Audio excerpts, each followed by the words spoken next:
It's my great pleasure to introduce the next speaker, who I've known for approximately 5 years. And in that 5 years, I've gotten to meet him a number of times. And one of the things that I really appreciate about Alex Collier is his courage. It takes a lot of courage to come out and speak a truth that people aren't ready for. And to tell people that you've had face-to-face meetings with extraterrestrials, human-looking extraterrestrials, who have given you these incredible insights and information is not an easy thing in a very skeptical world, and you pay a very heavy price, and it takes a lot of courage to do that. And Alex has been doing this since 1990. For well over a decade, he paid a very heavy price for doing that, and he continues to do so. He had to go basically quiet for a number of years, had to go kind of like underground, semi-retirement, but only the last year, it's only the last year that he's come back to give some public presentations to talk about what is really an ongoing set of experiences with these phenomenal extraterrestrials from the Andromeda constellation. There's really not much I can say to introduce you or to prepare you for what Alex has to say. It really is something to be open to. It's not an easy thing to accept that people are having these kinds of experiences, but I can assure you it's very, very real. It's something the government does not want you to know about. They are happy to let you know about scary stuff happening out there, but they don't want you to know about the experiences with really benign, loving, beautiful beings from the stars that are here to help us evolve to our next level. And so with that, I am honoured to introduce our next speaker, Alex Collier, who can really open us up to this remarkable phenomenon. Alex. Thank you, Michael. Thank you. Hi, ladies and gentlemen. Thank you so much for attending this presentation. I want to thank Dr. Sala and Angelica and all the staff for this incredible conference. It's just remarkable, and my wife and I are thrilled to be here. We just love the islands, and it's a great escape from the mainland.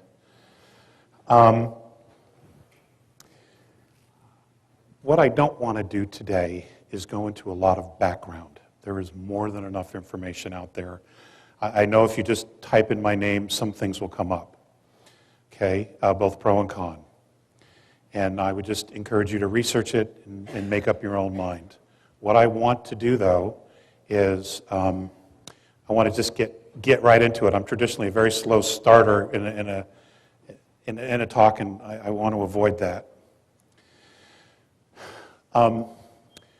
The bulk of the talk will be about mentorship.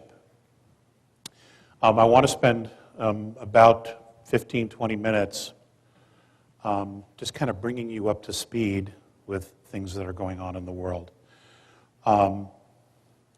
Obviously, I'm going to assume you're all paying attention to what's going on.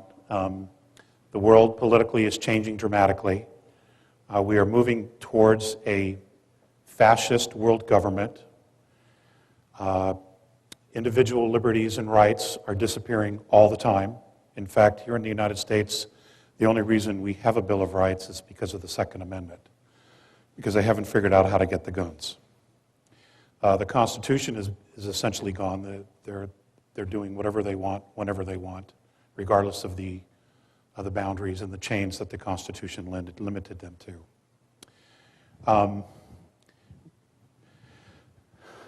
We have a world financial crisis. All of these things are done as a matter of control.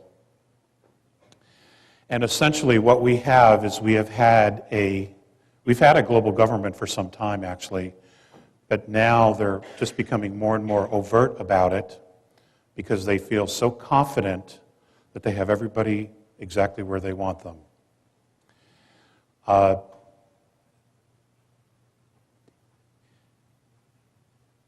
The next couple of years are just going to be absolutely amazing. It's going to seem like 50 years, all the changes that are going to occur. In the end, however, we will look back at it and say, my God, what a blessing. Because clearly what we're doing and what we have created for ourselves isn't working. It has only detached us so much, not only from the earth, but from who we actually are as souls, as beings. So it's not sustainable in any way, shape, or form. Even if the governments of the world came clean and said, okay, we are colonizing Procyon and Altar, and we have found all of these resources, and we're bringing them to the earth, and everything's going to be okay, it is still unsustainable. And the reason for that is we are not living a spiritual life. And that's what we are. We're spiritual beings. Okay? We are not a natural resource to anything or anybody. And over the years, being with Mornay and Phaseus of the constellation of Andromeda and others, what's been very difficult for me, the learning curve for me was being able to shift my perspective to how they view us. And that's been a real challenge because, this reality is so real. It is so solid. And having been born and raised a Catholic and come from a very large family, gone through the dogma, the indoctrination, that many of us have gone through as kids, it's been pretty tough to just push it away and just take that huge leap of faith that, okay, this is all wrong, or it isn't sustainable, it isn't right. I'll just take that leap, that risk, and just kind of move away from it, pretend it isn't there, and try something different. There have been enormous challenges. And I know I'm speaking to the choir. I know that this is a very evolved group, and I know that you have all gone through that. Vision quests, tremendous losses in our lives, all of these things challenge us.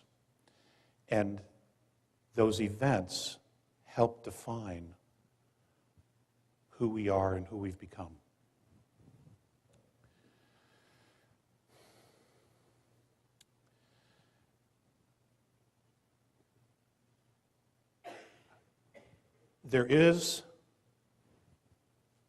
Earth is complicated. There is a darkness that is here, that is present on Earth, and under the Earth, and around the Earth. Okay? I don't want you to think that it doesn't exist. Earth is a great example of duality. And it's taken me a very long time to get to this place where I'm actually very grateful at this point for that duality, for that darkness, for learning about that darkness. Because I have spent a lot of energy challenging it, butting up against it, saying, how dare you, fighting it, talking about it, etc. Now, it does exist. It is real. And it is partially us, and then there's an element of it that is not us. It is not human. Okay? It's dimensional, spiritual, whatever you want to call it. But what it's done is that it's helped me realize what it is I don't want.